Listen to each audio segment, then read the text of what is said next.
Hey friends, welcome to the crash course on audio production. Very excited about this series because this is something I wish I would have had when I was a beginner. So if you're interested in recording music or mixing audio or anything like that and you're just getting started, this series is designed for you. I'm going to be going over some basic audio theory, some audio terms, and show you the tools you will need to get started in the world of audio production. So the very first thing you will need in order to get started in audio production is a DAW, also called a DAW, and this stands for Digital Audio Workstation. This is a software that allows us to produce music or other audio-related projects. So it's pretty much like having a digital studio. It will serve as a tool that you can use to record, perform, produce, mix, and master your music. If you're unfamiliar with what mixing and mastering is, don't worry, we'll be covering that later on. And if you don't know what a DAW looks like, here's a couple of pictures for you. And these are actually two separate DAWs, but typically DAWs have two separate views, and the one on top would be the arrangement view, which is where you can go to view and edit the composition of your music, and the picture down below is the mixer view, which is where you would go to adjust volume levels and other things like that. So in this slide, I listed a few very popular DAWs. I'm not going to go into detail on them because there's no right or wrong DAW to use. It's just a matter of preference. So if you're taking notes, feel free to pause this and write all these down. And keep in mind that most DAWs, they either have a stripped down free version of their software, or at the very least, they have a 30-day free trial. So either way, you can test out all the different ones you want until you feel like you find the right fit for you. So in order to understand how to best utilize a DAW, it's helpful to first understand some basic audio theory. So I'm going to be talking about this thing called the audio spectrum. And I know this may sound like we're going into a complicated lesson, but I promise I'll make it easy to follow. But I wanted to go over this to show you that audio production is a little bit more than just adjusting volume. So you can basically think of the audio spectrum as a hearing range. And the most commonly believed hearing range for humans is 20 Hz to 20 kilohertz. So much like perfect vision is 20/20, you can think of perfect hearing being 20/20 as well, hearing from 20 Hz to 20 kilohertz. So what is the audio spectrum measuring, and what's all this talk about hertz and kilohertz? To keep it very simple, the audio spectrum is a graph that represents all of the different tones that can be heard. The lower the tone will be, it will have a lower number, and the higher the tone will be, it will have a higher number. As for what hertz and kilohertz means, there is some science behind it, but for now, I wouldn't worry about those details. So just think of it as a simple unit of measurement, much like inches or centimeters. And the only reason it changes from hertz to kilohertz is because, like the name implies, kilohertz is when the numbers enter into the thousands.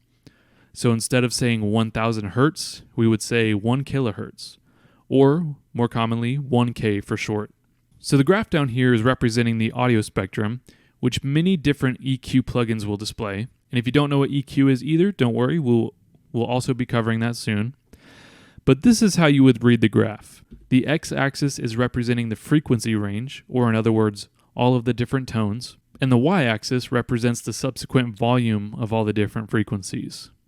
So, understanding the audio spectrum is important because as audio engineers, it's not only our job to balance levels, but also to balance out tone. Every element of a song, be it an instrument or vocal, belongs in a certain space in the audio spectrum, and it's our job to figure out where that space is.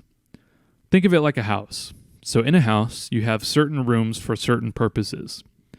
Your closet is where you hang your clothes, and your living room is where you'd watch TV. And most likely, you wouldn't do that in the reverse order, right? I've never met anyone that watched TV in their closet or hung clothes in their living room for that matter. So try to think of it in the same way with your music projects. There are certain sounds that belong at a particular frequency range, and some frequency ranges where it wouldn't make much sense to occupy. And you want to put everything in its rightful place. So here's some basic audio terms you'll need to know. First one being decibel, or dB for short.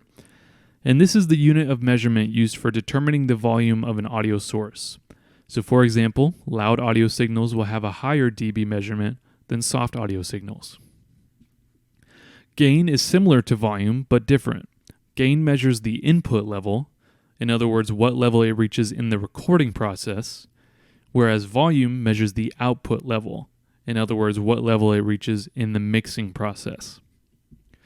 Next is EQ, which is a mixing tool that helps you shape the tone you are wanting for a source of audio, done by both eliminating undesirable tones and boosting desirable ones. So this is the tool that we will use to balance out the audio spectrum, like we were talking about earlier. Next is compression, which is a mixing tool that both reduces the loud parts of an audio signal as well as amplifies the quiet parts. Helps to keep the signal within a certain range, and unlike what the name may imply, compression is typically used to make sources of audio stand out more in the front. Next is frequency, which is a number or group of numbers on the audio spectrum that are associated with a certain pitch or tone, and again measured in hertz and kilohertz. Next is clipping, which is a result of unwanted, distorted audio when the signal is too loud. In digital audio, this occurs above 0 dB. Mixing is the process of taking all of the recorded tracks and balancing them out into a pleasant listening experience.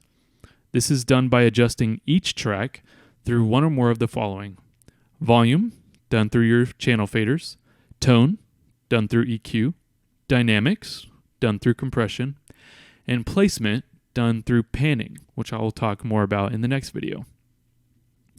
And the final one is mastering, which is taking the finalized version of the mix and adding a final polish for optimized playback across all formats. Where mixing is more detail-oriented, mastering would be more big picture.